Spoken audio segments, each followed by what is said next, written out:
नमस्कार दोस्तों। भारतीय साक्ष्य अधिनियम की सीरीज को आगे बढ़ाते हुए हम आज बात करेंगे सेक्शन नंबर 39 भारतीय साक्ष्य अधिनियम से लेकर सेक्शन 45 बीएसए। ये सब चैप्टर है। इस सब चैप्टर में opinion of third person when relevant, जो व्यक्ति सूट में पार्टी नहीं है ऐसे व्यक्तियों की ओपिनियन कब रेलेवेंट होगी, इसके बारे में ये सेक्शंस बात करती है। यही सेक्शंस पहले हुआ करती थी सेक्शन 45 से लेकर सेक्शन 51 इंडियन एविडेंस एक्ट। इसको मैं word to word section wise bare act से पढ़ाऊं तो उससे पहले आप लोगों का मैं इसके बारे में बेसिक आइडिया तैयार करना चाहूंगा, इसके पीछे का बैकग्राउंड तैयार करना चाहूंगा। दोस्तों, थोड़ा आज आपको वीडियो को पेशेंटली देखना पड़ेगा, ये सोचते हुए देखना पड़ेगा कि यहां पर जो आप 7 सेक्शन पढ़ने वाले हैं, ये सेक्शंस आपको आज के वीडियो से ही क्लियर हो जाएंगे। इसलिए जितना टाइम आपने इन 6 सेक्शंस पर देना है वो टाइम आज यहां इस एक वीडियो पर देंगे, जो आपकी बैकग्राउंड इन सेक्शंस के लिए तैयार करेगी। और दोस्तों, मेरी वीडियोस को अगर आपने देखना है तो 24 घंटे में, पहले 24 घंटे में देख लीजिए। उसके बाद अगर वीडियो को आप देखना चाहते तो यहाँ नीचे चैनल के लोगों के साथ ज्वाइन बटन आ रहा होगा, आप उसे टच करिए, ज्वाइन करिए, देन 24 घंटे के बाद भी आप वीडियोस देख पाएंगे। बैकग्राउंड इतना इंपॉर्टेंट होता है दोस्तों कि अगर आप बैकग्राउंड समझ जाते हैं तो आप ये सोच लीजिए कि इन सब के अंदर जो बहुत सारी इंपॉर्टेंट बातें सेक्शंस के अंदर होने वाली है उनको आप समझ चुके हैं, ये आप जरूर जान लीजिए। क्यों? क्योंकि हर सेक्शन के अंदर एक बेसिक कोर कॉन्सेप्ट होता है। कोर कॉन्सेप्ट अगर आपसे वो स्लिप हो गया तो फिर आप समझ लीजिए कि वो सेक्शन आपने पूरी की पूरी स्लिप कर दी है। और कोर कॉन्सेप्ट को समझने के लिए स्पेशली इंडियन एविडेंस एक्ट में, भारतीय साक्ष्य अधिनियम में, कोर कॉन्सेप्ट इसलिए समझना जरूरी है क्योंकि यहां पर बात होती है एविडेंस देने की। साक्ष्य दिया जा सकता है किसी भी तथ्य को साबित या ना साबित करने के लिए। अब सेक्शन 3 कहती है कि साक्ष्य दिया जा सकता है केवल 2 बातों के लिए, एक रेलेवेंट फैक्ट की एग्जिस्टेंस, एक फैक्ट इन इशू की एग्जिस्टेंस और नॉन एग्जिस्टेंस। तो सुसंगत तथ्य के अस्तित्व के बारे में, विवादक तथ्य के अस्तित्व के बारे में साक्ष्य दिया जा सकता है। तो क्या आपको पता नहीं होना चाहिए कि सुसंगत तथ्य रेलेवेंट फैक्ट क्या होगा? फैक्ट इन इशू तो मैं ऑलरेडी बता चुका हूं, और एक ही बात मैं बड़ी एक लाइन में क्लियर कर देता हूं फैक्ट इन इशू के बारे में कि वो हर तथ्य फैक्ट इन इशू होगा जो उस ऑफेंस को बनाने के लिए एटलीस्ट जितने मिनिमम इंग्रेडिएंट्स उस ऑफेंस को कॉन्स्टिट्यूट करने के लिए चाहिए, वो हर इंग्रेडिएंट अपने आप में एक फैक्ट इन इशू, विवादक तथ्य उस केस का होगा। हर केस के फैक्ट इन इशू अलग अलग होते हैं क्योंकि हर ऑफेंस के इंग्रेडिएंट्स भी अलग अलग होते हैं। आप थेफ्ट के बारे में बात कर लीजिए, चोरी के बारे में बात कर लीजिए। तो चोरी के मामले में कहा जाता है 5 बेसिक इंग्रेडिएंट्स होते हैं किसी भी चोरी के केस में। अर्थात चोरी के एक केस में 5, एटलीस्ट 5 फैक्ट इन इशू होंगे, 5 विवादित तथ्य होंगे। अर्थात इनके बारे में भारतीय साक्ष्य अधिनियम कहता है कि इनके लिए, इनके एग्जिस्टेंस नॉन एग्जिस्टेंस को प्रूव करने के लिए आप एविडेंस दे सकते हैं, साक्ष्य दे सकते हैं। साथ में यह कहा गया कि रेलेवेंट फैक्ट, सुसंगत तथ्य के बारे में भी साक्ष्य दे सकते हैं।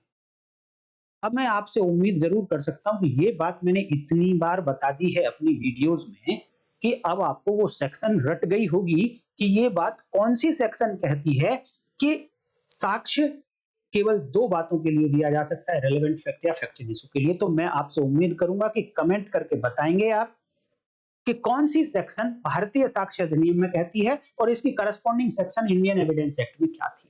अभी एटलीस्ट अगले 2 से 3 साल तक आप corresponding section of Indian evidence act जरूर याद रखेंगे।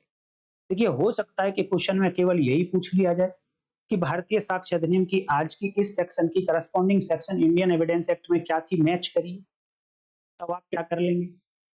तो एटलीस्ट अगले 2 से 3 साल तक आप करस्पॉन्डिंग सेक्शंस भी साथ के साथ याद करते रहिए। तो अब क्वेश्चन आता है कि एविडेंस दी जा सकती है रेलेवेंट फैक्ट के बारे में। रेलेवेंट फैक्ट, सुसंगत तथ्य, अर्थात जिसके लिए एविडेंस दी जा सकती है वो एटलीस्ट क्या होना चाहिए? फैक्ट तो होना ही चाहिए। अगर कुछ भी ऐसा है कि वो फैक्ट की कैटेगरी में नहीं आता, तो क्या वो रेलेवेंट फैक्ट हो सकता है? तो क्या वो फैक्ट इन इशू हो सकता है? आपका जवाब होगा नहीं हो सकता। और जब रेलेवेंट फैक्ट नहीं हो सकता, फैक्ट इन इशू नहीं हो सकता, तो क्या उसके लिए एविडेंस दी जा सकती है, साक्ष्य दिया जा सकता है? तब भी आपका जवाब आएगा कि साक्ष्य नहीं दिया जा सकता।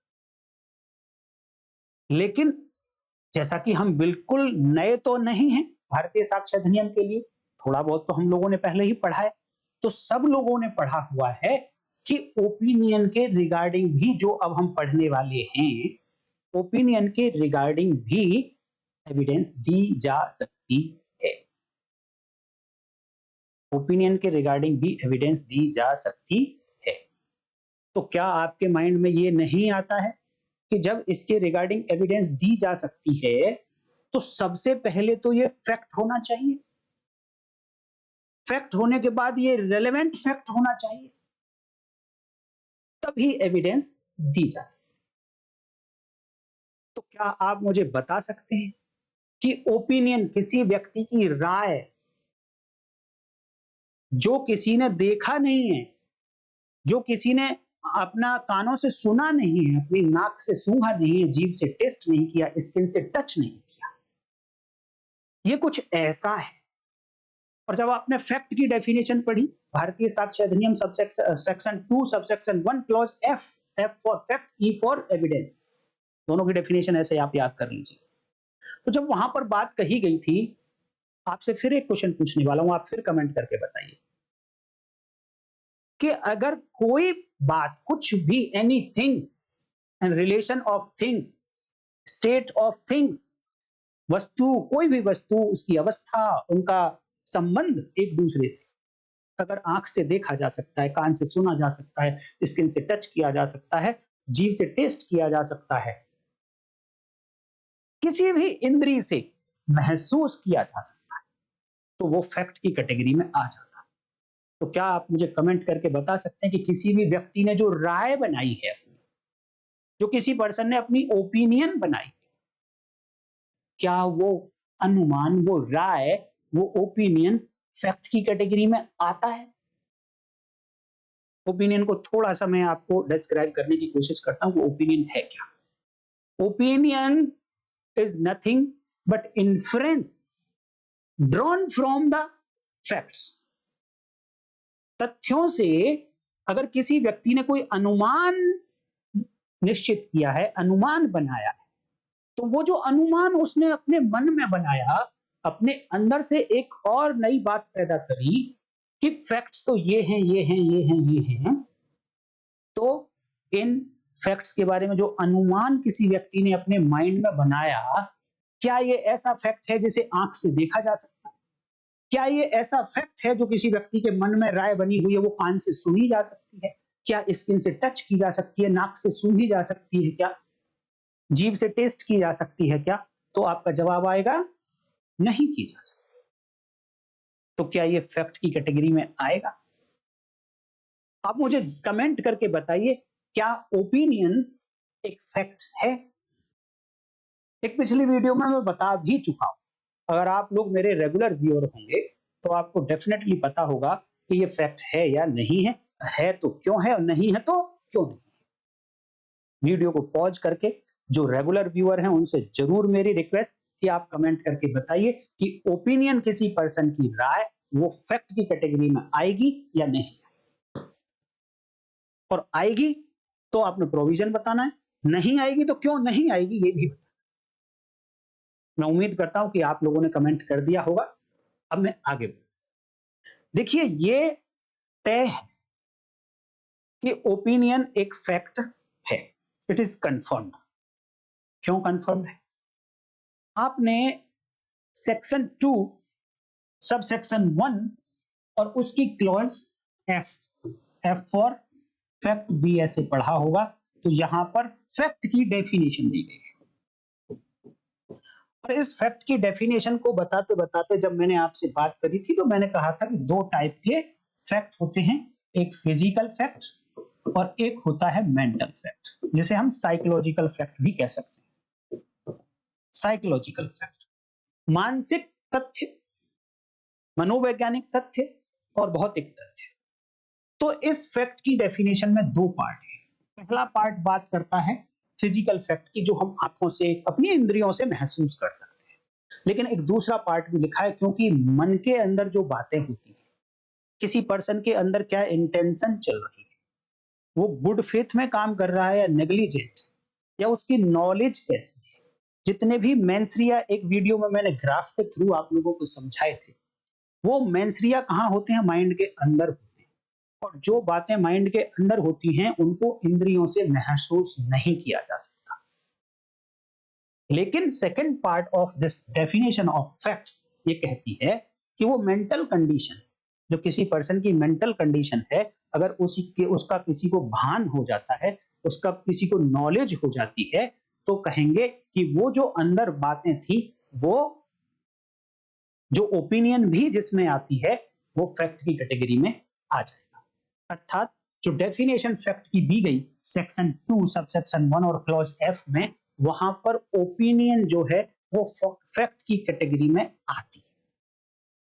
और जैसे ही आपके सामने जवाब ये आया कि कुछ भी फैक्ट की कैटेगरी में अगर आता है, तो फिर आपको चेक करना है कि ये रिलेवेंट हो सकता है या ये फैक्ट नहीं हो सकता है। अगर रिलेवेंट बता दिया किसी भी सेक्शन, अच्छा रिलेवेंट बताने के लिए क्या चेक करना है आपको, सेक्शन 4 से लेकर सेक्शन 15 बी ऐसे तक चेक करना है कि क्या इनमें से किसी भी सेक्शन में इस ओपिनियन को रिलेवेंट फैक्ट बताया। क्योंकि फैक्ट तो हो गया, अब उस पर तो बात हम नहीं करेंगे। अब क्वेश्चन रह जाता है क्या ओपिनियन को रिलेवेंट फैक्ट बताया है। तो आपको देखना है सेक्शन 4 से लेकर सेक्शन 50 तक कितनी सेक्शंस हैं जिनमें ओपिनियन की बात करी गई है। ओपिनियन कितने लोग बना सकते हैं। आज आपको बहुत बहुत इंटरेस्टिंग बातें बताने वाली, इतनी सारी इंटरेस्टिंग बातें होंगी कि आप एक्चुअल में इंप्लीमेंटेशन ऑफ भारतीय साक्ष्य अधिनियम सीख जाएंगे आज। बस आपको वीडियो को पूरा देखना है और नोट जरूर करते जाना, क्योंकि ये ऐसी बातें होती हैं दोस्तों कि आप भूल सकते हैं। हालांकि आज की वीडियो जिस तरीके से मैं बात करूंगा आपसे, भूलने के चांसेस कम होंगे। तो देखा कि सेक्शन 4 से लेकर 50 के बीच में ये चैप्टर 2 है बीएससी का, इसके अंदर सेक्शन 39 से लेकर सेक्शन 45 तक जितनी भी सेक्शंस हैं, ये सेक्शंस बात करती हैं कि किसी पर्सन की ओपिनियन, राय सुसंगत होगी। अब जैसे ही सुसंगत होगी तो उसके लिए एविडेंस दी जा सकती है। एविडेंस दो तरीके से आ सकती है, डॉक्यूमेंट्री फॉर्म में आ सकती है या फिर ओरल डॉक्यूमेंट की, ओरल एविडेंस की फॉर्म में आ सकती है। इसका एग्जामिनेशन कैसे होगा, किस तरीके से इसकी रिलायबिलिटी चेक की जाएगी, उसके बारे में काफी बातें हम कर चुके हैं और धीरे धीरे टाइम टू टाइम हम आगे भी बात करते रहेंगे। बट मैं आपको एक इंपॉर्टेंट बात यहां ये बताना चाहता हूं कि जनरल रूल क्या है एविडेंस के बारे में। पहले बात करता हूं ओरल एविडेंस के बारे में, जनरल रूल क्या है। तो सेक्शन 55 अगर आप देखते हैं, सेक्शन 55 बीएस ये कहता है कि जो ओरल एविडेंस है इट शुड बी डायरेक्ट। थोड़ी सी अटेंशन, जो ओरल एविडेंस है इट शुड बी डायरेक्ट। इसका मतलब कि अगर कोई फैक्ट ऐसा है जिसे रिलेवेंट बताया गया है, मैं दोनों बातें साथ में बोलूंगा, पहले एक फैक्ट होना चाहिए फिर उसको रिलेवेंट बताया गया हो, और अगर वो ऐसा है कि इसे किसी इंद्री से महसूस किया जा सकता है, क्योंकि तभी फैक्ट बनेगा। कुछ भी जब तक इंद्री से महसूस नहीं हो सकता तो फैक्ट नहीं हो सकता। तो जो फिजिकल फैक्ट है वो जिस इंद्री से महसूस किया जा सकता है, जिस सेंस से परसीव किया जा सकता है, तो कोर्ट के सामने वही व्यक्ति आएगा जिसने परसीव किया है अपनी सेंसेस से, जिसने अपनी इंद्री से महसूस किया है, वही व्यक्ति कोर्ट के सामने आएगा और गवाही देगा। सेक्शन 55 बीएससी कहती है डायरेक्ट होनी चाहिए एविडेंस, प्रत्यक्ष रूप से कोर्ट के सामने एविडेंस आनी चाहिए। प्रत्यक्ष का मतलब जिस व्यक्ति ने प्रत्यक्ष रूप से महसूस किया है। इन्हीं बातों को दूसरे शब्दों में अगर मैं बताऊं आपको, तो इसका मतलब ये है कि कोई विटनेस जो कोर्ट में आएगा वो बोलेगा क्या, उसको क्या ड्यूटी लगाई है कि आपने क्या बोलना है, केवल और केवल फैक्ट बोलना है। और क्या नहीं बोलना है, ओपिनियन नहीं देनी है, अपना इन्फ्रेंस ड्रॉ नहीं करना है फैक्ट के आधार पर। ये जर्नल रूल है, आपको माइंड में बैठा लो इस बात को कि कोई भी विटनेस अगर कोर्ट में आता है, आप एडवांस एडवोकेट, डिफेंस काउंसिल है या जो भी काउंसिल है, अगर प्रैक्टिस करते हैं कोर्ट में, तो जैसे ही एक विटनेस कोर्ट में आया तो आपने उसके हर सेंटेंस को बहुत ध्यान से सुनना है। उस सेंटेंस में चेक करना है कि क्या इसने फैक्ट बोला है, क्योंकि फैक्ट के अलावा वो कुछ नहीं बोल सकता। कोई भी विटनेस फैक्ट के अलावा कुछ नहीं बोल सकता। Other than fact he has to say nothing. और उसमें क्या आती है, उसकी अपनी ओपिनियन। एक एग्जांपल से आपको समझाने की कोशिश करता हूं। यहां पे एक दीवार है, काफी ऊंची दीवार है, सपोज 20 फीट ऊंची दीवार है। इधर कुछ बच्चे क्रिकेट खेल रहे हैं, आईपीएल का टाइम चल रहा है, क्रिकेट पूरे जोश पर है। तो यहाँ पर कुछ बच्चे 1 2 3 4 एंड 5 6 बच्चे जो हैं क्रिकेट खेल रहे हैं। इधर अचानक से दीवार के पीछे से दीवार के पीछे एक बम विस्फोट होता है। क्या होता है, बम विस्फोट होता है। विस्फोट होता है, इस बम विस्फोट में सपोज भगवान ना करे कभी ऐसा हो, 10 लोगों की जान चली जाती है। कुछ लोग यहाँ पर accused A1, accused A2 and accused A3 यहाँ पर एक्सप्लोजन करने के लिए और इसकी कॉन्स्पिरेसी के लिए इतने 3 लोग अरेस्ट कर लिए जाते हैं। केस चल रहा है। अब यहां पर जो यहां 6 बच्चे ये खेल रहे थे, इन 6 बच्चों को विटनेस बनाया गया।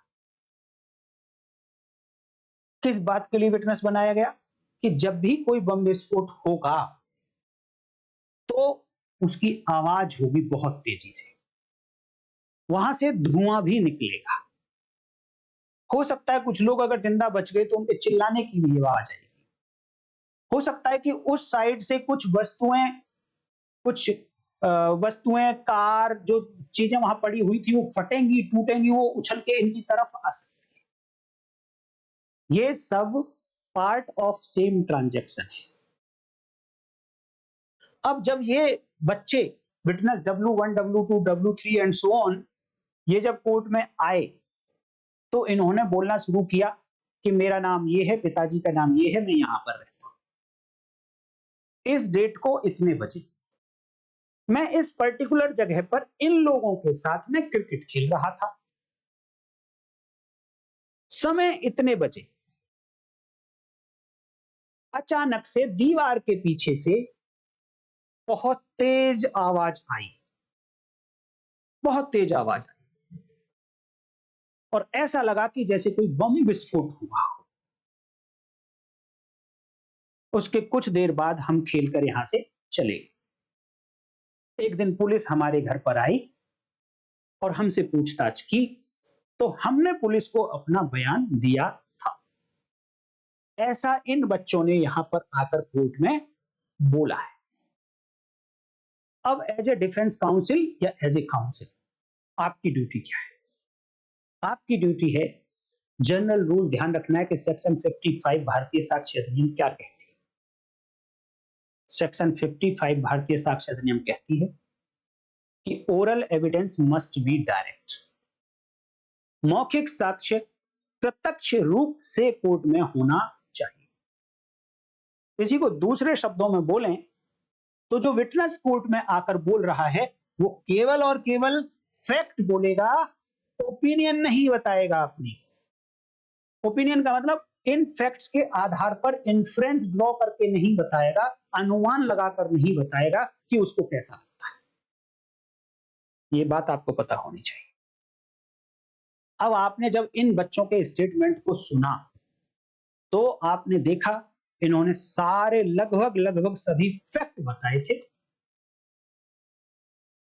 लेकिन जब इन्होंने बोला कि बहुत तेज आवाज आई थी दीवार के पीछे से, तो क्या बहुत तेज आवाज का आना एक फैक्ट है?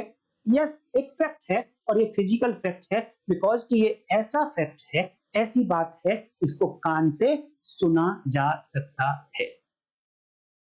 पहली बात तो फैक्ट हो गया क्योंकि कान से सुना जा सकता है। अब दूसरी बात आती है कि किसने सुना है ऐसा?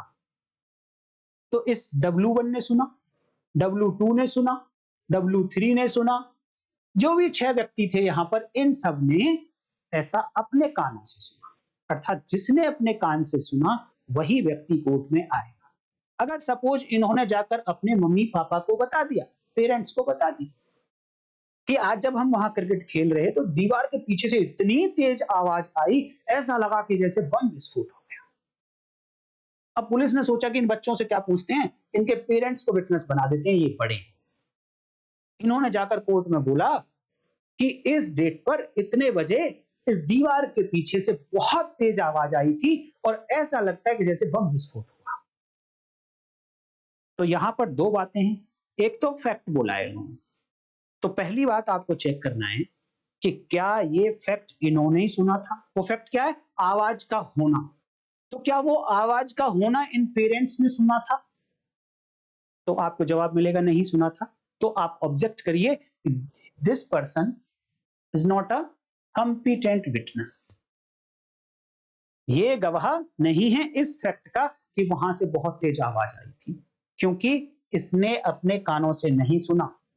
हाँ, यहां पर ये जो बच्चे कह रहे हैं, यहां पर ये कंपिटेंट विटनेस हैं इस फैक्ट को बताने के लिए कि यहां एक बम विस्फोट हुआ था, सॉरी, यहां से बहुत तेज आवाज आई थी।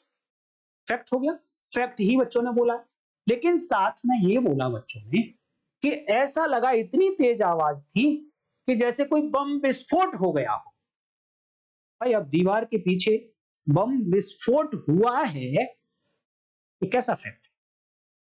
ये तो देखा जा सकता है। तो क्या इन बच्चों ने देखा है कि ये बम विस्फोट ही हुआ था, कुछ और नहीं था? बच्चों ने नहीं देखा। तो आपकी ड्यूटी है, आपको कोर्ट को बताना है कि जनाब ये ऐसा फैक्ट है कि ये देखा जा सकता है, बट बच्चों ने नहीं देखा। और बच्चे कर क्या रहे हैं? उस आवाज के आधार पर अपनी ओपिनियन बना रहे हैं कि ये बम विस्फोट था।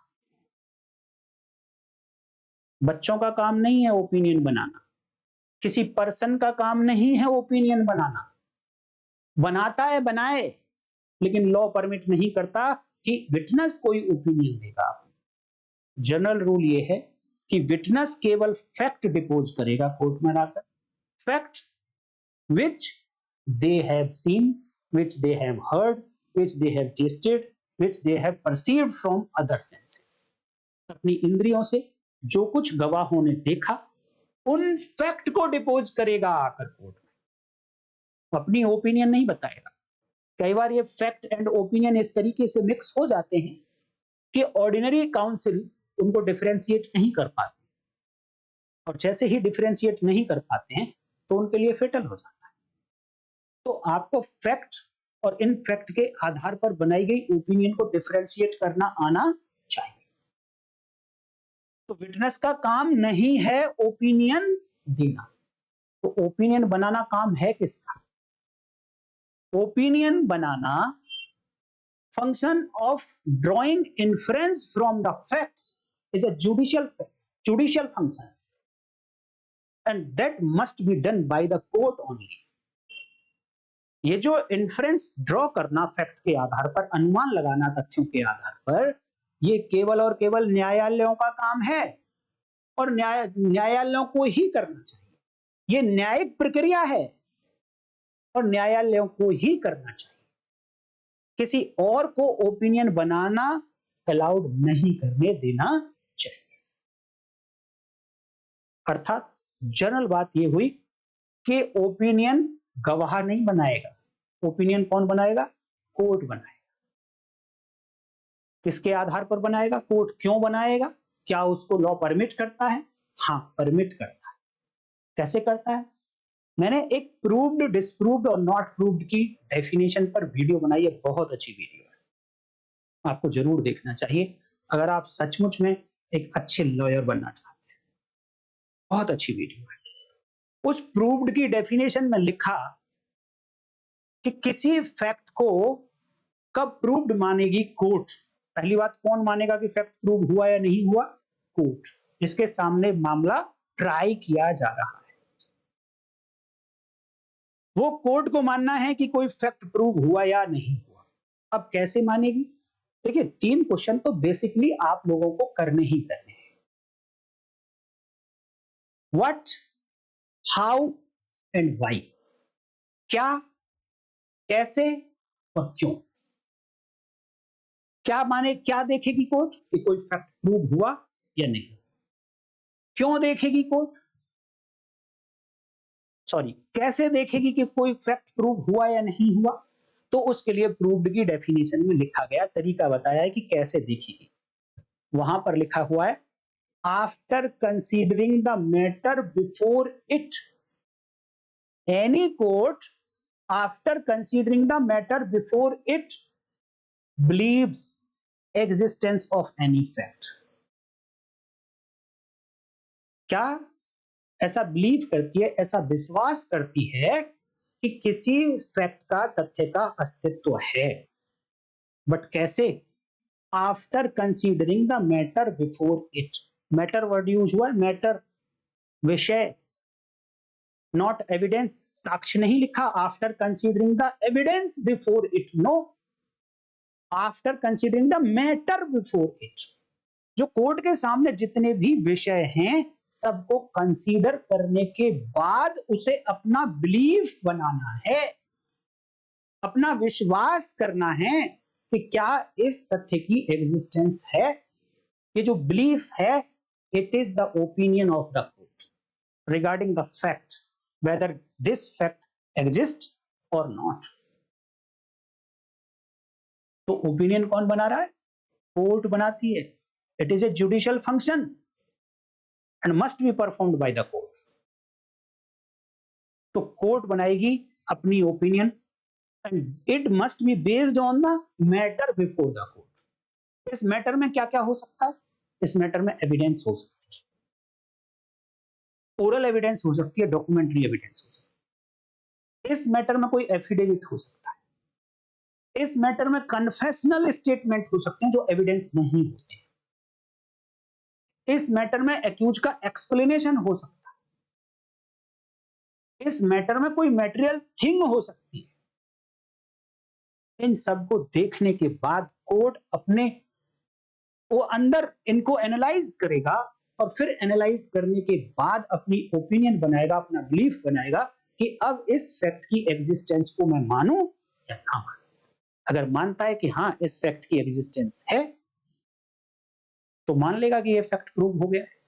और अगर ओपिनियन बनाए कि नहीं, इस फैक्ट की एग्जिस्टेंस नहीं है इन सारे सर्कमस्टांसेस में, तो मान लेगा कि ये फैक्ट प्रूव नहीं, डिसप्रूव हो गया। अगर दोनों में से किसी भी तरीके की ओपिनियन नहीं बना पा रहा, ना एग्जिस्टेंस की बना पा रहा है, ना नॉन एग्जिस्टेंस की बना पा रहा है, तो कहेगा कि ये फैक्ट अभी ना तो प्रूव हो पाया, ना ही डिसप्रूव हो पाया है। लेटर ऑन स्टेज पर ये प्रूव भी हो सकता है, डिसप्रूव भी हो सकता है। इट मींस ये fact still is not proved. Not proved, अपने दो इन्वर्टेड कॉमास में, नॉट प्रूव्ड। तो कुल मिलाकर मैं बताना ये चाह रहा हूं कि ओपिनियन बनाता कौन है? कोर्ट बनाता है। कैसे बनाता है? ऐसे बनाता है। क्यों बनाता है? क्योंकि जब तक कोर्ट अपनी ओपिनियन नहीं बना देगा, तब तक केस को डिसाइड नहीं कर सकता। अब कोर्ट को ओपिनियन ही क्यों बनानी है किसी केस को डिसाइड करने के लिए? देखिए भैया, जब कोई मैटर हुआ, जब कोई फैक्ट इन इशू हुआ, जब कोई फैक्ट घटित हुए, तब मौके पर कोर्ट नहीं थी। मौके पर कोर्ट नहीं थी। अब कोर्ट नहीं थी मौके पर, तो डेफिनेटली तो कोर्ट कह ही नहीं सकता कि ये हुआ होगा, ये नहीं हुआ होगा। अब वो क्या करेगा?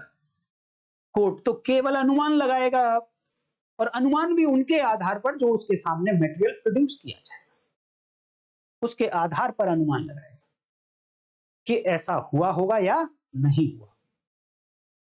कई बार इसी कारण से सच कहीं पीछे छिप जाता है, और केवल कोर्ट उनके आधार पर राय बनाता है जो कोर्ट के सामने मटेरियल प्रोड्यूस किया गया, जो एविडेंसेस प्रोड्यूस किए, जो गवाह ने बोला कोर्ट में आकर।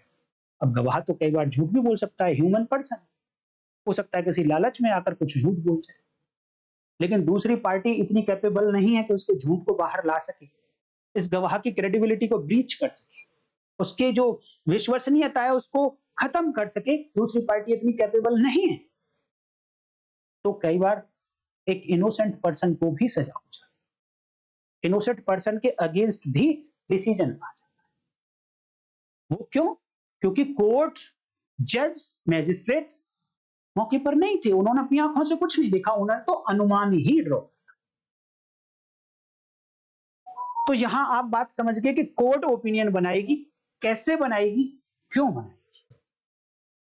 तो अब ये क्वेश्चन आता है दोस्तों कि इतने सारे फील्ड इन्वॉल्व होते हैं किसी मैटर में कभी कभी, जैसे कि आज के मामले में आज देख लीजिए आप कि डिजिटल एविडेंस इतना यूज होता है कि एक मर्डर का केस होगा जिसमें हर्ट करी गई है, हर्ट करके, इंजरी करके मारा गया, उसमें भी डिजिटल एविडेंस यूज होती है। आज के टाइम में ऐसा लगता है कि मोस्ट ऑफ द केसेस में डिजिटल एविडेंस कहीं ना कहीं पिक्चर में आ जाती है, लेकिन जरूरी तो नहीं है ना कि जज साहब डिजिटल एविडेंस को बहुत अच्छे से जानते हों। जरूरी नहीं है कि वो जानते हो, वो हो सकता है कि लॉ को बहुत अच्छे से जानते हो सकता है साइकोलॉजी बहुत अच्छे से जानते हो, बट डिजिटल एविडेंस के बारे में ना जानते हो, कंप्यूटर साइंस के बारे में बिल्कुल ना जानते हो सकता है कि मेडिकल ओपिनियन बनानी हो कोई उनको कि क्या इस चाकू से ये वाली इंजरी हो सकती है, बट मेडिकल साइंस नहीं पढ़ा हो जज साहब ने। तो आप बताइए, ऐसे बहुत सारे फील्ड हो सकते हैं जो जज साहब ने नहीं पढ़े होंगे, क्योंकि एक पर्सन सारे फील्ड्स में एक्सपर्ट नहीं हो सकता। तो जज साहब क्या ओपिनियन फिर बनाएंगे कैसे? तो क्या उनको किसी की असिस्टेंस नहीं चाहिए? यस, उनको असिस्टेंस चाहिए। अब असिस्टेंस किसकी होगी? उस पर्टिकुलर फील्ड का जो पर्सन होगा, जो स्किल्ड होगा, वो स्किल्ड पर्सन जज साहब को हेल्प करेगा, असिस्ट करेगा, और वो बताएगा कि ऐसा हुआ होगा, ऐसा हुआ होगा, ये फैक्ट्स हैं तो ऐसा होगा। अब जो उसने फैक्ट देखे, जो अपनी आंखों से देखा, वो तो फैक्ट हो गया। जो उसने अपनी नाक से महसूस किया, डेड बॉडी थी, स्मेल आ रही थी, स्मेल दारू की थी, इसकी थी, उसकी थी, वो सब कुछ उसने जो महसूस किया वो फैक्ट हो गया।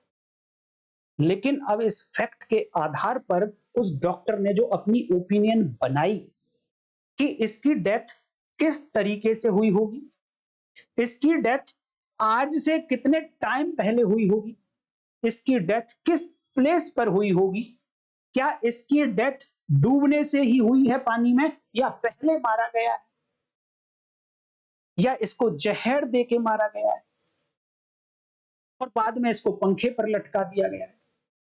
इस तरीके की वो मेडिकल एक्सपर्ट अपनी ओपिनियन बना रहा है फैक्ट्स के आधार। ये वाली ओपिनियन किसने बनाई? वो पर्सन ने बनाई जो जज साहब नहीं है, मजिस्ट्रेट नहीं है, और ना ही पार्टी है, ना ही पार्टी है।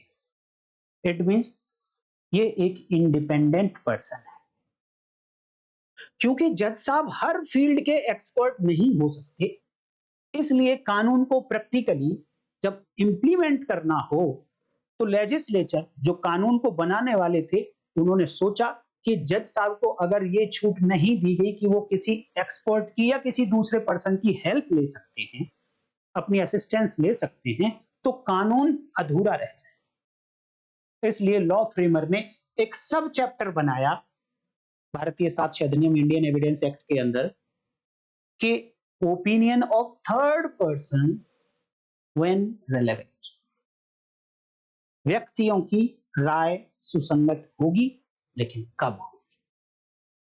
अर्थात एक विंडो खुल गई, जहां तक अभी हम ये कहते आ रहे थे कि विटनेस जो गवाह होगा वो केवल फैक्ट बोलेगा कोर्ट में, ओपिनियन नहीं बताएगा। लेकिन एक छोटी सी विंडो खोल दी लॉ फ्रेमर ने कि विटनेस कभी कभी ओपिनियन भी बोल सकता है।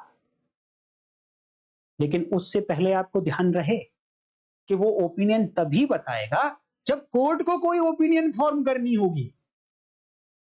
ध्यान देना, इससे पहले अभी जो मैंने बताया, कोर्ट ने जो अपनी ओपिनियन बनाई वो किसके आधार पर बनाई। देखिए, बहुत ही इंपॉर्टेंट बातें बता रहा हूं मैं आप लोगों को, अगर आप इनको ध्यान से नहीं सुनेंगे बहुत कुछ मिस कर जाएंगे, और ध्यान से सुन लिया तो बहुत कुछ सीख जाएंगे। ऐसे क्वेश्चंस के जवाब आप दे पाएंगे कि जहां शायद दूसरे लोग फंस जाएंगे। तो मैं ये कह रहा हूं कि इस एग्जाम्पल से पहले जो कोर्ट ने अपनी ओपिनियन बनाई थी वो किसके आधार पर बनाई थी? फैक्ट्स के आधार, जो उनके सामने डायरेक्ट आए थे। कैसे आए थे? डायरेक्ट आए थे, फर्स्ट हैंड आए थे, सबसे अच्छी एविडेंस उनके सामने आई थी, उसके आधार पर उन्होंने अपनी ओपिनियन बनाई थी, प्रूव्ड को ध्यान में रखते केस को डिसाइड करने। लेकिन अब इस मामले में क्या हो रहा है कि जज साहब फिर से एक बार ओपिनियन बनाएंगे, लेकिन किसके बेस पर? एक और दूसरी ओपिनियन के बेस पर। अब आप देखिए, दो बार में ओपिनियन बना रहे हैं जज साहब। पहली बार जो उन्होंने ओपिनियन बनाई वो डायरेक्ट एविडेंस के आधार पर ओपिनियन बनाई। दूसरी बार जो ओपिनियन बना रहे हैं अब डायरेक्ट एविडेंस के आधार पर नहीं, अब ओपिनियन के आधार पर ओपिनियन बना रहे हैं। एक राय के आधार पर अपना बिलीफ, विश्वास तैयार कर रहे हैं। तो इस विश्वास में, दूसरे वाले में गलती होने के बहुत ज्यादा चांसेस होते हैं, गलती होने के बहुत ज्यादा चांसेस होते हैं। इन गलतियों को ध्यान में रखते हुए, इस बात को ध्यान में रखते हुए कि ओपिनियन के आधार पर ओपिनियन बनाई जा रही है, तो फिर जो ये ओपिनियन है पहले वाली जिसके आधार पर जज साहब ओपिनियन बनाएंगे, उन्होंने कहा कि इस ओपिनियन की वैल्यू कम रखेंगे। उन्होंने कहा कि इसकी एविडेंसरी वैल्यू कभी भी कंक्लूसिव नहीं होगी, सब्सटैंटिव नहीं होगी। अर्थात ओपिनियन एक फैक्ट है, ओपिनियन इस सब चैप्टर में रेलेवेंट भी है, तो सर्टेन सर्कमस्टांसेस में सर्टेन पर्संस की है, वो कौन होंगे डिटेल में डिस्कस करेंगे। ओपिनियन एक फैक्ट भी है, ओपिनियन एक रेलेवेंट फैक्ट भी है। ओपिनियन रेलेवेंट फैक्ट हो गया तो इसके लिए एविडेंस भी आ सकती है। अब एविडेंस आ गई तो जज साहब इसको देखकर अपनी ओपिनियन बना सकते हैं केस को डिसाइड करने के लिए, लेकिन कितना विश्वास करेंगे इस ओपिनियन पर, क्वेश्चन ये आता है जिसे कहते हैं एविडेंसरी वैल्यू कितनी होगी, इसकी प्रोबेटिव वैल्यू कितनी होगी, इसकी ओपिनियन एविडेंस की। क्वेश्चन पूछा जा सकता है आपसे, तो एक बात माइंड में बैठा लीजिए आप, always expert opinion is always corroborative piece of evidence, केवल समर्थन कर सकती है किसी दूसरी एविडेंस का। एक्सपर्ट ओपिनियन अपने आप में कंक्लूसिव नहीं है, क्योंकि ये किसी पर्सन ने अपनी राय बनाई है फैक्ट्स को देखकर। इस राय में गलती हो सकती है क्योंकि वो पर्सन ह्यूमन नेचर है, हो सकता है कि उसके पास इतने साधन ना हो सकता है कि उसने मिस कर दिया हो एनालाइज करते हुए कुछ और बात, और इस ओपिनियन के आधार पर फिर जज साहब ओपिनियन बना रहे हैं। तो अगर इस ओपिनियन को, जहां गलती होने के चांसेस है, सब्सटैंटिव एविडेंस का दर्जा दे दिया, तब तो जज साहब की ओपिनियन गलत भी हो सकती है, क्योंकि गलत ओपिनियन के आधार पर तो गलत ही ओपिनियन बने। आप कभी भी उम्मीद नहीं कर सकते कि एक जिसके बेस पर मुझे ओपिनियन बनाई जा रही है, अगर बेस ही कमजोर है, बेस ही गलत है, तो क्या रिजल्ट ठीक आ सकता है? अगर बेस गलत है तो रिजल्ट तो हमेशा ही गलत है। नींव कमजोर है तो बिल्डिंग हमेशा ही कमजोर बनेगी। इसलिए आपको हमेशा ध्यान रखना है कि जब भी ओपिनियन के रिगार्डिंग ओपिनियन एविडेंस के regarding evidence value probative value आपसे पूछी जाए तो आपका एक ही जवाब होना चाहिए कि एक कोरोबोरेटिव नेचर की होती है। हाँ, मेडिकल एविडेंस में जो डीएनए होता है, ये डीएनए कंक्लूसिव प्रूफ होता है। थंब इंप्रेशन जो होते हैं, थंब इंप्रेशन भी कंक्लूसिव नेचर के होते हैं। इन दो बात को आप छोड़ दीजिए, बाकी जितनी भी ओपिनियंस हैं, कोई ओपिनियन कंक्लूसिव नेचर की नहीं होती है। डिटेल में टाइम टू टाइम मैं आपको बताऊंगा। तो मैं आप लोगों को समझाना क्या चाह रहा था कि ओपिनियन होती क्या है। ओपिनियन की जनरली ओपिनियन को अलाउ नहीं किया गया, लेकिन फिर भी ओपिनियन को अलाउ कर दिया गया। क्यों? क्योंकि पहली बात तो ये थी कि जज साहब बनाएंगे केवल ओपिनियन, और ओपिनियन जज साहब बनाए उसके लिए हर फील्ड का माहिर होना पड़ेगा, उनको एक्सपर्ट होना पड़ेगा। हर फील्ड में एक्सपर्ट होना पॉसिबल ही नहीं है। इसलिए जज साहब को तो किसी ना किसी की असिस्टेंस चाहिएगी, उस फील्ड के स्किल्ड पर्सन की। स्किल्ड का मतलब उस पर्टिकुलर क्षेत्र के कुशल व्यक्ति की सहायता चाहिएगी। तो इस कुशल व्यक्ति ने जो अपनी ओपिनियन बनाई on the basis of facts, इसको ओपिनियन को विंडो देकर कह दिया कि हाँ, ये वाली ओपिनियन हम रेलेवेंट बना देते हैं, लेकिन हम इसकी वैल्यू हमेशा ही कोरोबोरेटिव नेचर की रखेंगे, वीक पीस ऑफ एविडेंस होगा। और यहां तक कहा गया है कि जितनी भी एविडेंसेस भारतीय साक्ष्य अधिनियम में बात होती है कि ये रेलेवेंट फैक्ट है, ये एविडेंस है, ये इस टाइप की एविडेंस, ये डायरेक्ट एविडेंस, ये रेस जेस्टे, ये हियर से, और ये डाइन डिक्लेरेशन, ये ओपिनियन एविडेंस, तो उन्होंने कहा है कि जो सबसे वीक पीस है इसमें वो ओपिनियन एविडेंस ही होती है। कहीं टकराव आ जाए कि ओरल एविडेंस एक बात कहती है, इसके कंट्रेरी आई है एक्सपर्ट की ओपिनियन, तो एक्सपर्ट की ओपिनियन ओपिनियन है, डायरेक्ट नहीं है, वो इन्फ्रेंस ड्रॉ कर रहा है। जबकि डायरेक्ट एविडेंस वो है कि जो उसने अपनी आंखों से देखा, कान से सुना। तो यहां पर बिलीव किस पे करेंगे जज साहब?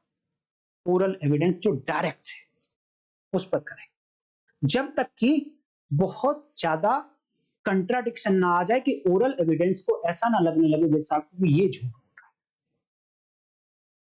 इस ओपिनियन एविडेंस को सपोर्ट करने के लिए दूसरी एविडेंसेस रिकॉर्ड पर है, उनके आधार पर फिर से एक ओपिनियन ड्रॉ कर रहे हैं, बिलीफ बना रहे हैं जज साहब कि ये जो डायरेक्ट एविडेंस है ये झूठ बोल रहा है, ही this person this witness can not be believed.